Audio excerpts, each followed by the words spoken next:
right, team, let's review Chapter 4, Sections 20 through 22. So, first, Section 20, Britain and the Triumph of Parliament. Our first question is, how did the Restoration solve and not solve the religious and political conflicts? So, the early years of the rule of Charles II were generally placid. Important legislation passed, including the abolition of remnants of feudalism and in land tenure, making land ownership modern. Royal income came now from taxation, which the aristocrats were willing to pay in return for political power, as they created what we call a, quote, squirearchy. Religious conflict continued in the Restoration period, again connected to class issues. Many townspeople, now called dissenters, refused to accept the newly restored Church of England. Parliament, dominated by landowners, banned them from local and national positions of power and from educational institutions, both elementary and university. There we go. King Charles II had Catholic inclinations and was well disposed to the French King Louis XIV, with whom he negotiated a secret treaty in 1670 to wage war on the Protestant Dutch. Charles II's brother, the Duke of York, and later King James II, publicly announced his conversion to Catholicism. When Charles II issued a declaration of indulgence to prevent the enforcement of laws against dissenters, he claimed it was about religious toleration, but it was seen as an attempt to promote Catholicism. Parliament responded with the Test Act that required all office holders to be members of the Church of England, and this remained the law until 1828. When Charles II died heirless and his Catholic brother, the Duke of York, became king, a movement grew to exclude him from the throne. The gentry and lesser aristocrats, known as the Tories, opposed the exclusionists, or the Whigs, who were supported by merchants and upper aristocrats alike. James antagonized even the Tories when he appointed Catholics to important positions, ignoring the Test Act, and when he prosecuted the bishops who opposed religious toleration. When his son was born and was baptized a Catholic in 1688, the Tories and Whigs together offered his crown to his Protestant daughter Mary, wife to the Dutch stadtholder William of Orange. James II fled in 1689, and the next year at the hallmark Battle of the Boyne, his motley forces were decisively defeated. Louis XIV thenceforth worked to restore him to the throne. So William's chief interest in England was to promote Dutch interests and weaken France. These goals conjoined well with English interest in preventing the restoration of royal absolutism. The Bill of Rights, passed by Parliament in 1689 and made a condition of William's rule, removed the royal prerogative to suspend laws or raise an army or levy taxes without parliamentary consent. In the same year, Parliament passed the Toleration Act, which gave dissenters freedom of worship but not political rights. The Act of Settlement in 1701 excluded Catholics from the throne. After this, the descendants of James II were known as the Pretenders. Fear of the support of the Pretenders might find in their homeland Scotland, the United Kingdom was created in 1707, combining their government with England. The Scots retained their legal system and their Presbyterian church, but gained numerous economic advantages. Ireland had developed into a mostly agricultural region with mixed ethnicities and religions. After the Glorious Revolution, fears of Irish resistance led to increased persecution of the Irish Catholics, with a new penal code and the loss of their suffrage and the right to hold political office or even to teach, own land, or practice the law. No Catholics could earn a degree at Trinity University in Dublin. Ireland was economically restricted to being an agricultural producer and exporter. Some of these oppressive restrictions were removed in the 18th century. The Bank of England originated in 1694 as a means to lend William the substantial funds needed for war against France. Wealthy private individuals in England were willing to make large loans to a government in which they held significant power. Lastly, the settlement of 1688/1689 became known as the Glorious Revolution, establishing civil rights, parliamentary authority limiting the monarchy, the right of revolt, and the rule of law. Recent analysts argue that it was the assumption of power of the landed aristocracy rather than a true revolution. Members of parliament were no longer paid, they were in fact required by law to have independent incomes. England was truly ruled by quote unquote gentlemen. Section 21, the France of Louis XIV, the triumph of absolutism. So, first question, what distinguished France in the 17th century? First, France had a large population of 19 million, double that of Spain and triple of England. There was a great variety of living conditions, classes, and sources of wealth. French art, architecture, and fashion were widely copied throughout Europe. French writers, philosophers, and scientists were all influential. Louis XIV was a strong patron of the arts and the sciences, and he established royal academies for arts and sciences. He favored classism and its order, harmony, and hierarchy. Saloons organized by upper-class women as meeting grounds for the artists, writers, philosophers, and social critics became enduring features of Parisian life. How absolute was French absolutism, and why did the French people accept it?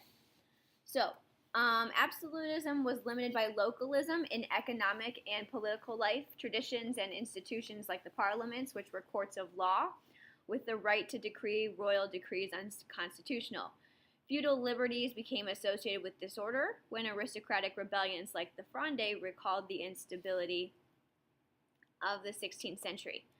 In practice, absolutism meant that the king, although not legally bound by other institutions or persons, was dependent on a host of advisors and had to compromise with local traditions and vested interests. So the Fronde was a rebellion in 1648 led by the parliaments and the nobility against the monarchy, particularly against the regent Cardinal Mazarin, asking for the calling of the Estates General. The Fronde was accompanied by a great deal of violence both in Paris and in the countryside.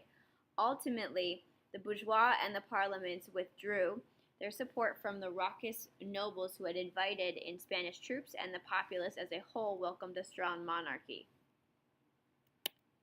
1661, the 23-year-old Louis XIV announced he would rule on his own without a chief advisor or dependency on the nobility.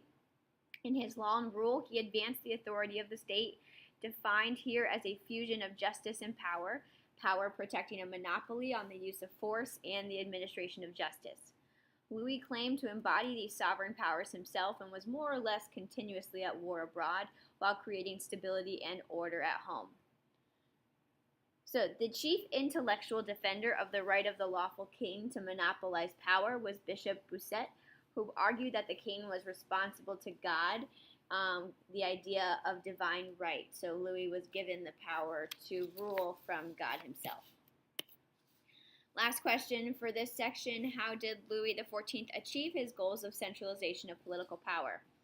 So, the most important step was transforming the army, removing it from private, mostly aristocratic control, quadrupling it in size, making it war and activity of state. Army units were reorganized, coordinated with each other with artillery units, and placed under official chain of command. With officers responsible for recruitment and equipment of soldiers, uniforms and discipline replaced the informality and incoherence of earlier military life, and civilian administrators constituted the first war ministry. Louis awed the nobility by his impressive palace at Versailles, close to but not in Paris. Splendid and enormous, it set the standard for monarchs all over Europe by creating a highly elaborate set of daily rituals with prestige going to those lucky nobles who attended the king. Louis weakened the nobility who strove to live at Versailles, easily watched over by the king's spies. Louis avoided giving key positions to hereditary nobles. Instead, he chose counselors of wealth but common background. Intendants, generally of bourgeois origin and often ennobled by the king, were dispatched as the king's representatives to every district, working with local institutions, organizing army recruitment and famine relief when necessary, and answering to the monarch alone. This helped create uniformity of administration and centralization of power. Louis enriched the bourgeois by encouraging mercantilist practices through his advisor Colbert. Finances were a chief preoccupation of the king, as the nobles were not taxed on their property. Only the commoners paid direct taxes. The burden fell most on the peasants, as merchants often were exempted. Indirect taxes were collected by profit-making tax farmers. To fund his expensive wars, Louis sold titles of nobility and offices, town rights, and army commissions. So Colbert's policies aimed at self-sufficiency. He reduced internal tariffs, replaced local business codes by a national commercial code, built roads, canals, offered subsidies, tax relief, and monopolies to selected industry, especially textiles, to promote local manufacture and exports, established colonies, and forbade exports of foodstuffs to keep bread prices low. Many segments of the economy flourished to feed the ever-increasing appetite for military supplies. Louis revoked the Edict of Nantes in 1685, about midway through his reign, ending religious toleration for the next 100 years, in the hope of achieving religious unity. Hundreds of thousands of French Protestants emigrated out of France. All right, last section, the Wars of Louis XIV, the Peace of Utrecht, 1713. First question, and only one of two. What were Louis XIV's goals in the Dutch War, and to what degree were they thwarted by the European powers? First, Louis, following long-standing French practice, aimed to weaken the Habsburgs both in Spain and in Austria. Spain was already weakened, so in 1667 Louis sent his armies unsuccessfully into the Spanish Netherlands, and 5 years later into the Dutch Republic. But this time he faced an array of states against him. The compromise freed Holland, but gave him the Franche-Comté. Louis then moved to Strasbourg, while the Holy Roman Emperor Leopold I was battling Hungarians and Turks. His enemies, both Catholic and Protestant, organized the League of Augsburg in 1686, soon joined by the new King of England, William III of Orange. The war ended with the status quo. Last question of this video. What were Louis XIV's goals in the War of Spanish Succession, and to what degree were they thwarted by the other European powers? All right. First, when the Imbeclic Spanish king died in 1700 without a successor, Louis claimed the crown of Spain and hoped to have it worn by the same grandson who would wear the crown of France. As long as Bourbons ruled in both, French influence and power would increase enormously. The Holy Roman Emperor Leopold I, also a Habsburg, also had a legitimate claim. William III organized the Grand Coalition of 1701 against French ambitions. John Churchill, the Duke of Marlborough, led the Allied forces to important victories like Blenheim, after which they named their palace, and each nation fighting for a combination of political and economic goals. Peace was made at Utrecht in 1713, partitioning the Spanish Empire. The British got Gibraltar and Minorca. I'm going to fast forward with my prompts a little bit so you can see this table. Okay, so there we have the British got Gibraltar and Minorca from Spain, and they also got Nova Scotia and Newfoundland from France. Savoy got Sardinia, and the Austrian Habsburgs took control over Milan, Naples, Sicily, and Belgium, which became known as the Austrian Netherlands.